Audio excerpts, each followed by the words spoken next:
Good morning, everybody. My name is Dave Fox, and I am chair of your endowment committee. A lot of you probably didn't even know we had one. I want to thank you for being here today and extend a special welcome to any visitors. If you'd like more information about the fellowship, please visit the welcome table in the fireside room or sign our virtual guest book at uufames.org/guest book. Whether joining us from home or here in Fellowship Hall, we invite you to stay after the service for coffee fellowship out in the fireside room where you can introduce yourself and join in conversation with kindred spirits. I have an announcement this morning, basic reason I am here. As you all are aware, our board of directors has hired a full-time religious education director, and she'll be joining the staff in August. This is really good news for our RE program.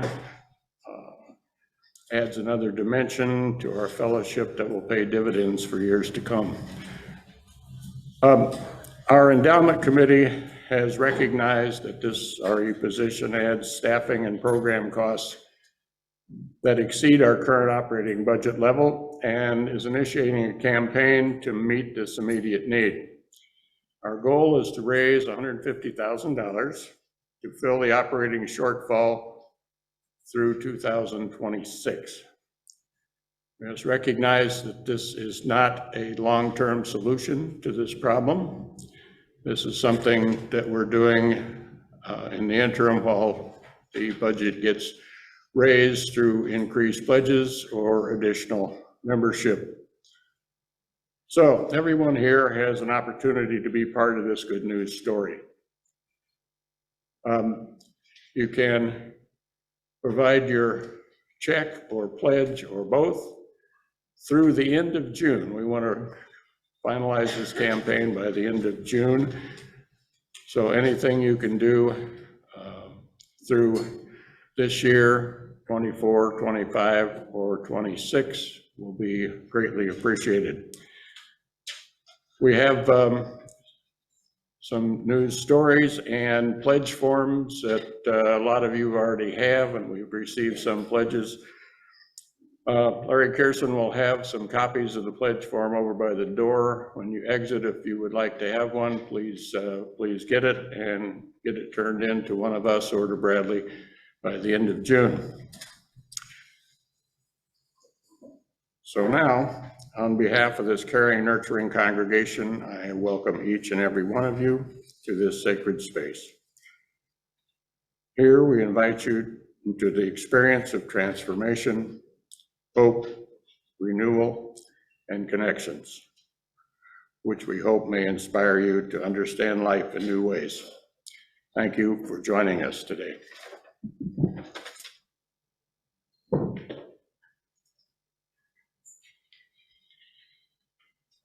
Our opening words this morning are from Henry David Thoreau. We need the tonic of wildness to wade sometimes in marshes where the bittern and the meadow hen lurk, and hear the booming of the snipe, to smell the whispering sedge where only some wilder and more solitary fowl builds her nest, and the mink crawls with its belly close to the ground. At the same time that we are earnest to explore and learn all things, we require that all things be mysterious and unexplorable. The land and sea be infinitely wild, unsurveyed, and unfathomed by us. Unfathomable. We can never have enough of nature. We must be refreshed by the sight of inexhaustible vigor, vast and titanic features, the seacoast with its wrecks, the wildness with its living and its decaying trees, the thundercloud and the rain which lasts for 3 weeks. We need to witness our own limits transgressed and some life pasturing freely where we never wander. And our chalice lighting this morning is from Deborah Falk, and it is a responsive reading. A chalice lit in our midst is a symbol of our liberal faith. Faith built on the foundations of freedom, reason, and welcome. A faith that envisions a world flourishing with equality for all people. A faith that demands the living out of goodness. A faith that requires thoughtfulness. A faith of wholeness. This tiny flame is the symbol of the spark of all this within each of us. Will you rise now in body or spirit for our opening hymn, number 21, For the Beauty of the Earth.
Good morning, everybody. It's so good to see you here, and I'm wondering if each of you can tell us your first name. My name is JJ. Nothing. Evelyn. Ginger. No. Oh, we're too shy. And I was going to ask you a question today, but I think people are feeling kind of shy to answer. You're not? Okay, my question is, we're going to be talking about place today, and what's your favorite thing about this place? Meeting new friends. Very good.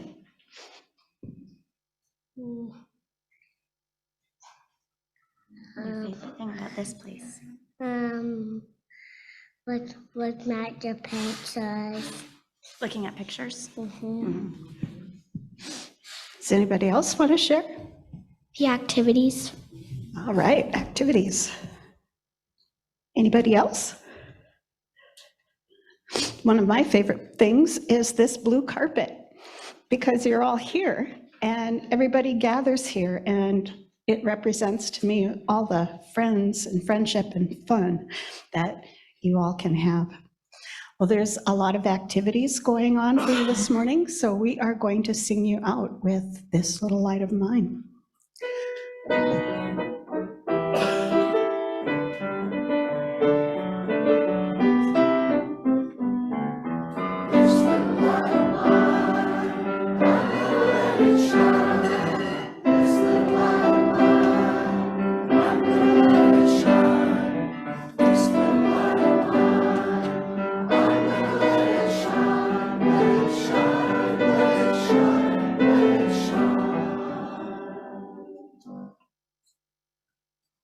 Will you join me now in a time of prayer and meditation? And our meditation this morning comes from Byrd Baylor. The way to start a day is this: go outside and face the east and greet the sun with some kind of blessing or chant or song that you made yourself and keep for the early morning. The way to make the song is this: don't try to think what words to use until you're standing there alone. When you feel the sun, you'll feel the song too. Just sing it. But don't think you're the only one who ever worked that magic. Your caveman brothers knew what to do. Your cavewoman sisters knew too. They sang to help the sun come up and lifted their hands to its power. A morning needs to be sung to.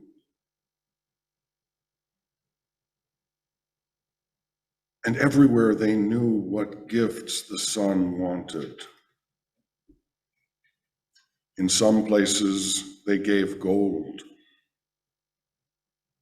In some places they gave flowers. In some places sacred smoke blown to the four directions. Some places feathers and good thoughts. Some places fire. But everywhere they knew to give something. And everywhere they knew to turn their faces eastward as the sun came up. Some people still know. When the first pale streak of light cuts through the darkness, wherever they are, those people make offerings and send mysterious, strong songs to the sun. They know exactly how to start a day. Some people say there is a new sun every day, that it begins its life at dawn and lives for one day only. They say you have to welcome it. You have to make the sun happy. You have to make a good day for it. You have to make a good world for it to live its one day life. And the way to start, they say, is just by looking east at dawn. When they look east tomorrow, you can too. Your song will be an offering. And you'll be one more person in one more place, at one more time in the world, saying hello to the sun, letting it know you are there. If the sky turns a color that sky never was before, just watch it. That's part of the magic. That's the way to start a day. May it be so, and amen.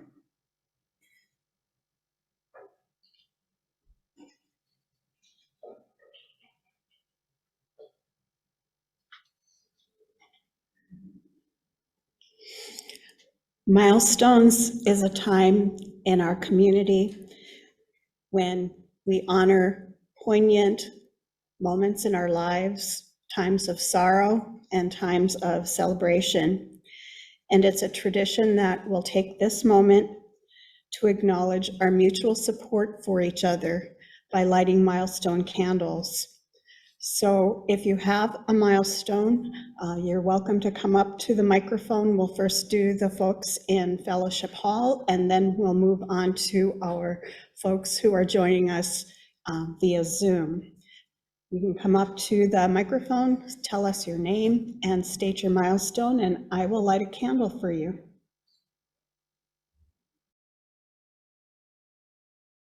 Spoken, all those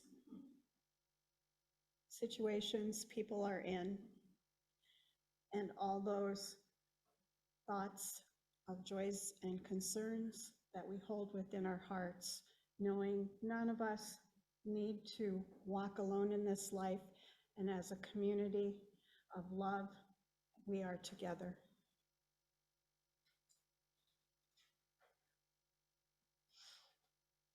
Please join in a moment of silence.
Reading this morning is by Miles Harvey, The Island of Lost Maps, a true story of cartographic crimes.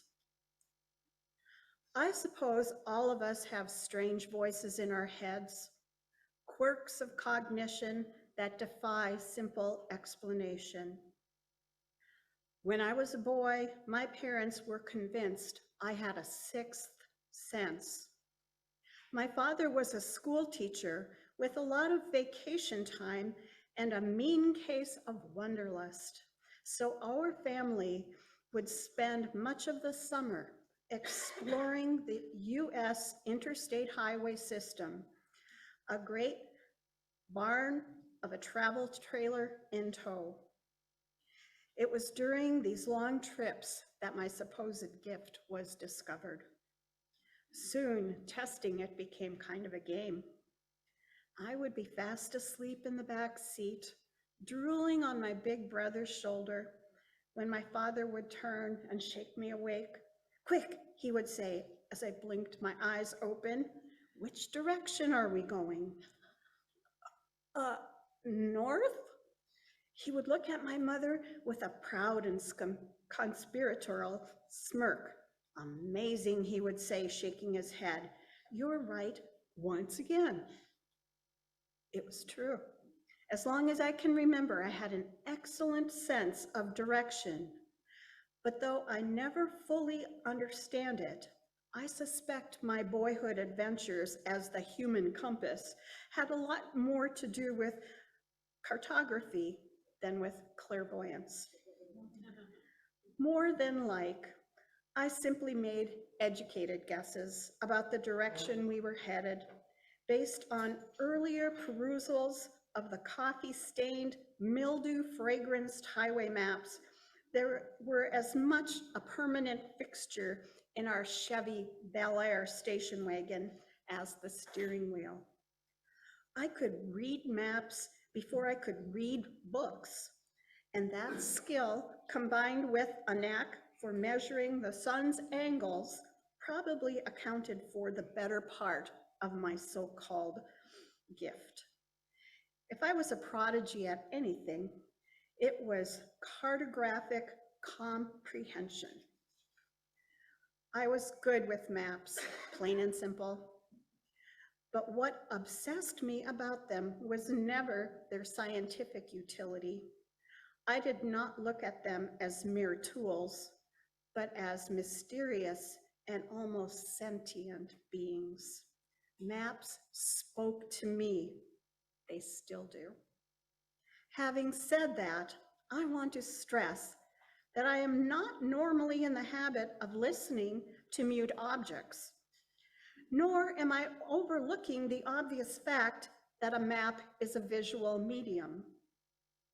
Nonetheless, when I need to think through some daunting problem, personal or professional, I often find myself flipping open an atlas and meditating on some random page.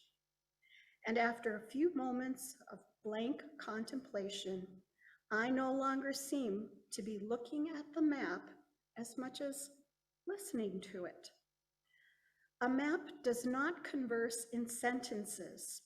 Its language is a half-heard murmur, fractured, fitful, non-discursive, non-linear. It's almost as if one had to read from a page where all the words had been assembled in random order. Obviously, there would be no fixed starting point or sequence of perception, wrote Arthur H. Robinson and Barbara Bartz Patenchik in The Nature of Maps. A map has no vocabulary, no lexicon of precise meanings. It communicates in lines, hues, tones, color-coded symbols, and empty spaces, much like music. Nor does a map have its own voice. It is many-tongued, a chorus reciting centuries of accumulated knowledge in echoed chants. A map provides no answers, it only suggests where to look. Discover this, re-examine that, put one thing in relation to another. Orient yourself, begin here. Sometimes a map speaks in terms of physical geography, but just as often, it muses on the jagged terrain of the heart, the distant vistas of memory, or the fantastic landscape of dreams.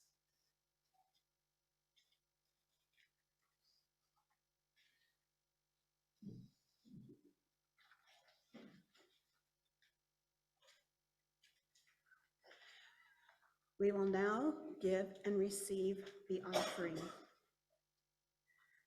Please know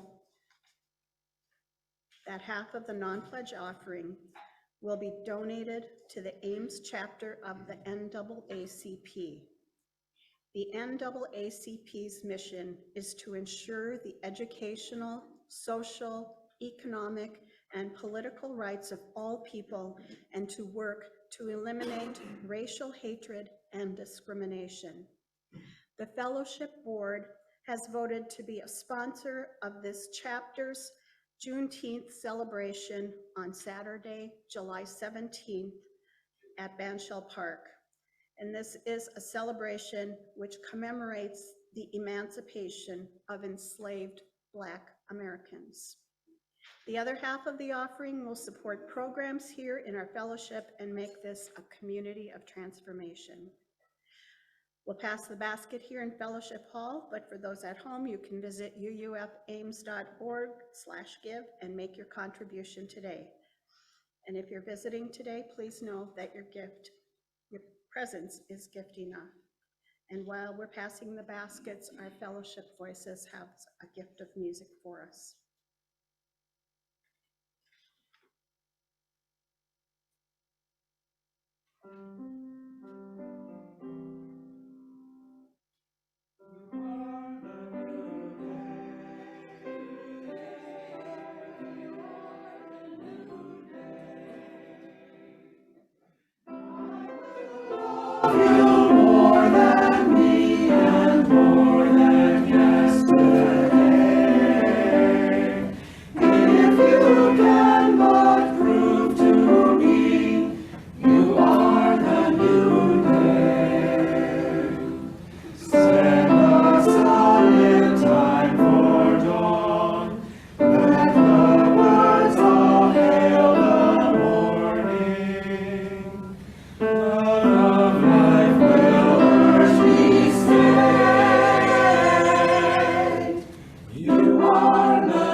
Good morning, Central Iowa and beyond.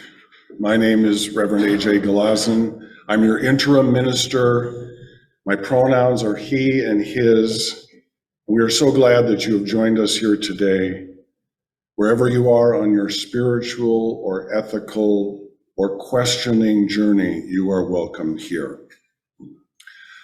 Our theme this month is delight.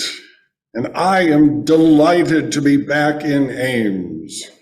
Last Sunday, I attended the worship service at the First Unitarian Church of Salt Lake City.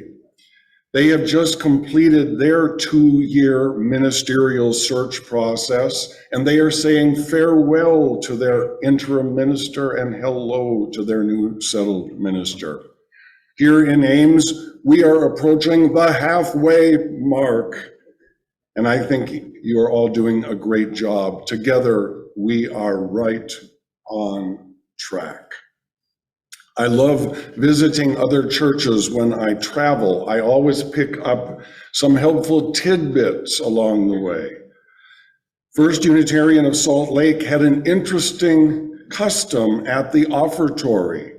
They didn't play special music. They went into a greeting and passing of the peace on steroids. The ministers came down into the pews, and it went on for almost 10 minutes. It was interesting and kind of fun. The people loved it.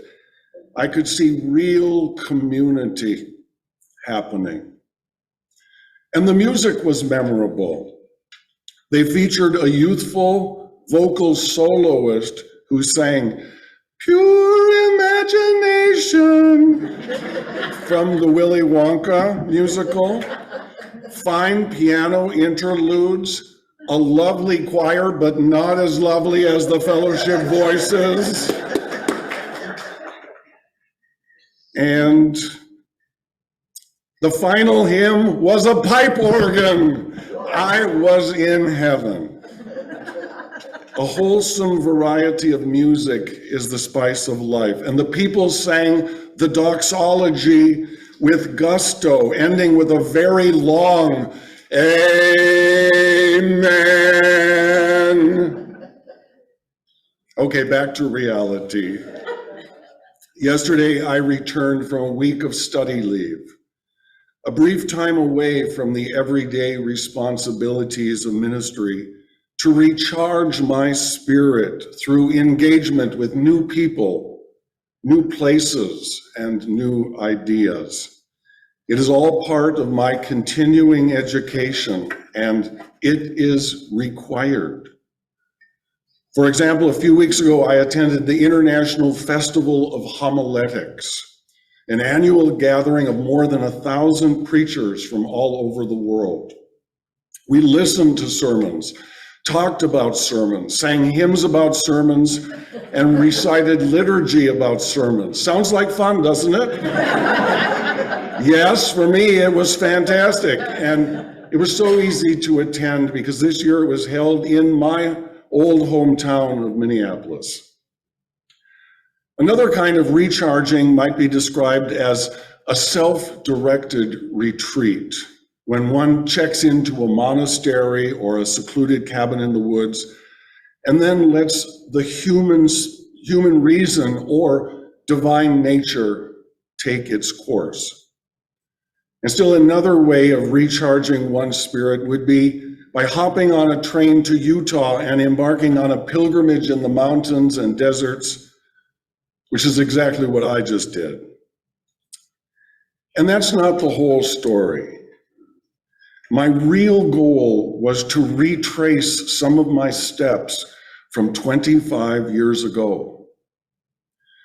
You see, in 1998, I attended the General Assembly of the Unitarian Universalist Association in Salt Lake City. Any of you there in 98 at GA? I can still remember my trepidation at the time. Why, of all the places on earth, would the liberal UUA want us to gather in Salt Lake City? I had painted the whole town with the brush of the ultra-conservative machinery of the Mormon Church. And yet I was also impressed by the stories of the pioneers on the Mormon Trail, who left remnants wherever they passed, including Iowa. And so, 25 years ago, I relented, packed up my mountain bike, and headed to Utah. My life was forever changed by going somewhere I didn't want to go. Is there some place that you don't want to go? I've learned not to forsake the places in between my destinations. For example, a few weeks ago, I wanted to see the tulips in Pella. When I got there, the tulips were way past gone. They were deadheads, and not the good kind. but the gorgeous rolling scenery and small towns along the way. I took the back roads, completely made up for that. Parts of Iowa are actually as beautiful as Wisconsin.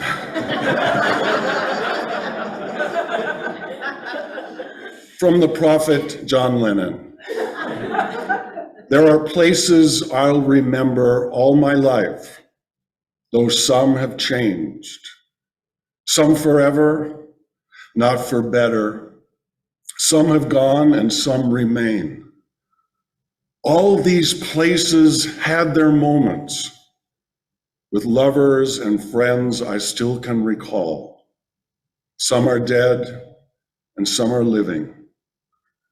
In my life, I've loved them all. Music and lyrics often appear to me as Holy Scripture when I'm writing my sermons. John Lennon was in his mid-20s when he wrote those words. And to me, that is proof of his prophetic nature. He already sensed the brevity of life and everything that we must leave behind as we age.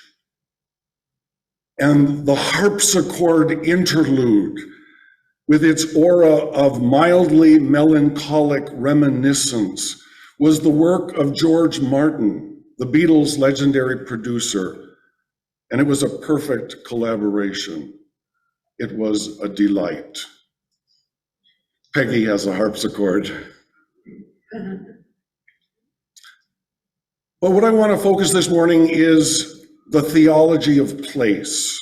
How do the places we inhabit or inherit affect our spiritual health?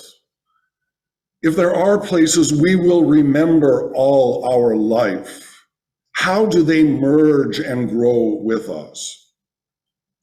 On my recent trip to Utah, I uncovered new treasures, new stories, and new encounters that will fuel my future sermons. I often find that when I strike gold, I usually collect far more than I am able to use.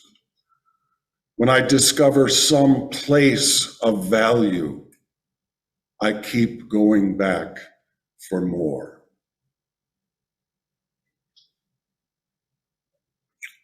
When Brigham Young, the prophet who led the exodus of the Mormon faithful, so the story goes, became very ill from his travels, he looked up from his bed in his bumpy wagon.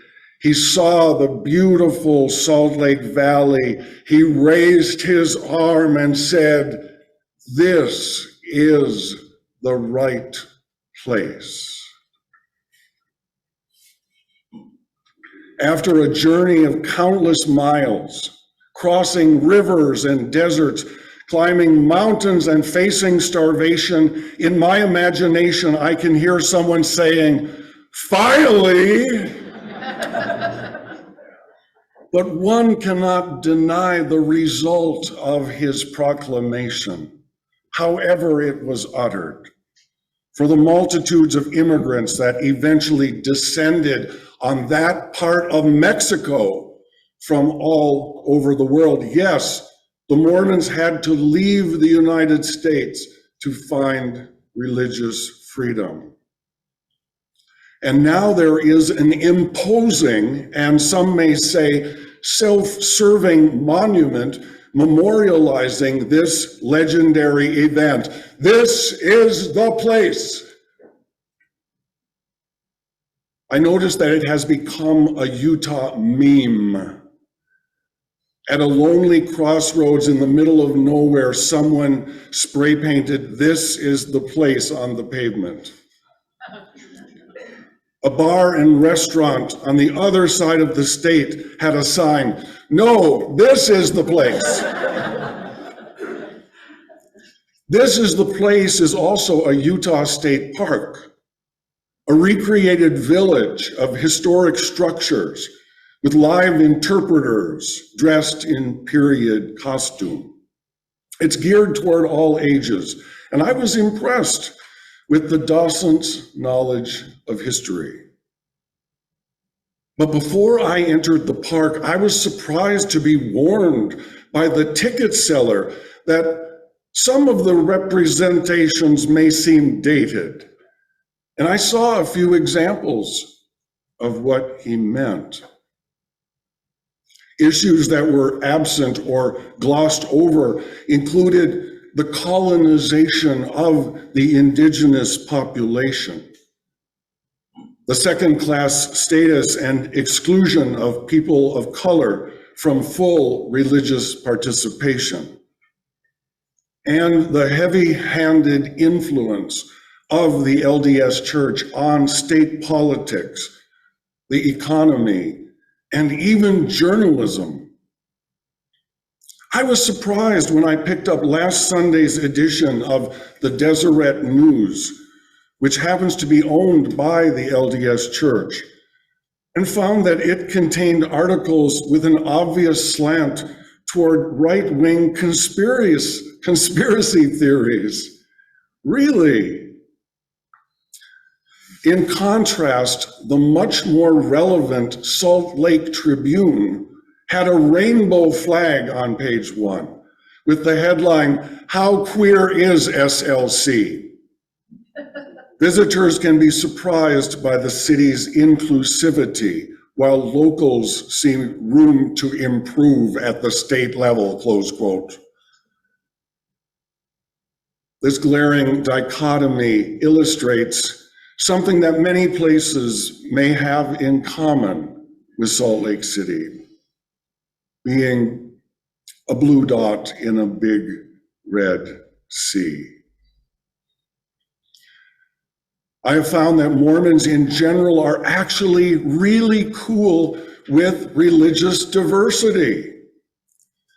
After all, they've been on the defensive side of the argument for so many of their own beliefs. Freedom of conscience means a good deal more when it goes both ways. The freedom to believe and the freedom to dissent. I attended an interfaith pride service a few days ago while I was in Salt Lake. And the keynote speaker was the new openly lesbian bishop of the United Methodist Church. Sometimes diversity springs where we least expect it. But I did not go to Utah to debate religion. I am comfortable with my own testimony, and I respect others who want to live with me in peace. There is a genuine kindness in the people of Utah that reminds me of Canada and Iowa and everywhere. The Holy Land that I return to is in the mountains, the deserts, and the ancient rocky solitude of southern Utah, forever pristine and protected, I hope, by our national parks and monuments. Here is a stream of consciousness I scribbled last week on my 5th visit to Bryce Canyon over the past 25 years. I am at peace and rest with some wow splashing in my heart. I hear words of German, Chinese, Spanish, English, and other dialects indecipherable to me. It's a cool 62 degrees at 9,000 feet. Big, puffy, dark, and gray skies overhead, but it's sunny in the town far below. What a perfect day. This must be the place. There's a lot more on my to-do list, but for now, I cherish this moment of quiet on the edge of the canyon. There are no benches anywhere. They don't want you to stop and smell the bristlecone. But I found a secret spot to sit on top of a retaining wall along a side-winding wheelchair ramp to take my refuge. The clouds produce random drops of rain, etching oval spots on the dry concrete pavement. I take a moment to breathe as the endless parade of visitors oohs and ahs in their native tongues. I love being on this edge. I love the places beyond my grasp. I love stopping my engines and waiting for a sign. The light changes, the colors advance and fade. The trees bend precisely with the breeze. How can I leave this place? When will I return? Thoreau wrote, "We can never have enough of nature. We must be refreshed by the sight of inexhaustible vigor, vast and titanic features." Your assignment this week, should you choose to accept it, is to ask yourself, where are the places that you remember? Where have you staked your claims? Have you ever said, "This is the place"? Are you feeling rooted or uprooted, planning your next escape or pilgrimage, planting your next garden? Don't be too quick to answer or to judge yourself too shallow. We need visitors, wanderers, and questioners, just as much as we appreciate the founders, elders, and prophets of this community. It may be the unexpected places, the places we never wanted to go, that bring us the most delight and keep us coming back. I close with words from John Lennon. All these places have their moments. With lovers and friends I still can recall. Some are dead, some are living. In my life, I've loved them all. May it be so, and amen. Please rise now in body or spirit for our closing hymn. And this is a special request from our friend Dennis Woline. Number 29, Joyful, Joyful, We Adore Thee.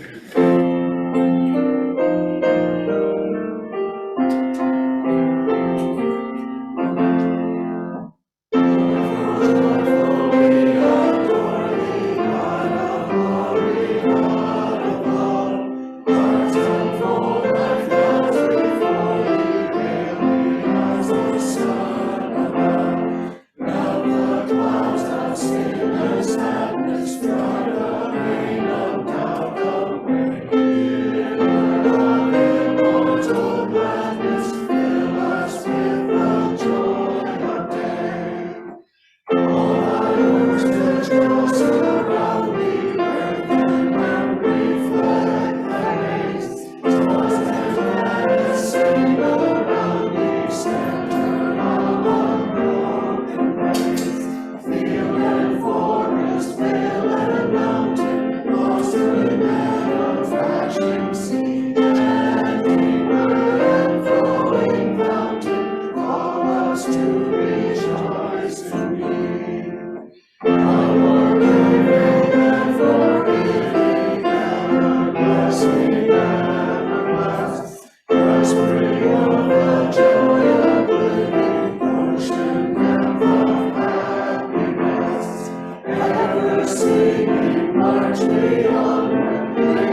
Our closing words are from Wendell Berry.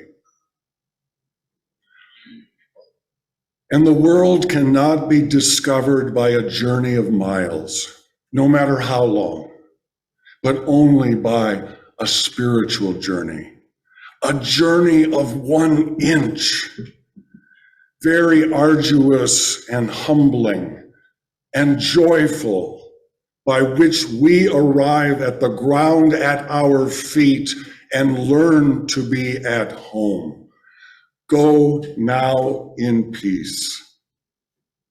But don't go. We have some additional meeting music. And join in singing if you wish.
This is the place. Thank you.